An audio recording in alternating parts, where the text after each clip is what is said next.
Today we're making harissa, a semolina cake that goes well with tea and coffee, certainly a kitchen counter favorite. In a large bowl, add medium semolina and melted ghee, and using your hands combine until semolina resembles wet sand. Add the sugar, baking powder, and baking soda and mix well. Add the wet ingredients starting with yogurt and then full-fat milk and stir well to combine. I used my hands to ensure even mixing. Then, grease an 11-inch round cake pan, bottom and sides.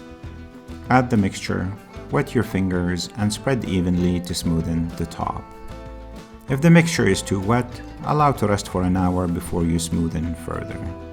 Using a sharp knife dipped in water, cut into a diamond pattern or any pattern of your choosing as long as it looks pretty. Gently press an almond into the center of each diamond and bake at 350 for 30 minutes. To make sugar syrup, combine sugar and water over medium-low heat, stirring frequently to dissolve the sugar. Cook until the mixture bubbles, add a squeeze of lemon and allow to cool down. Ladle syrup over the hot pan, distributing evenly, and allow to cool for a whole hour. Slice alongside the diamond pattern.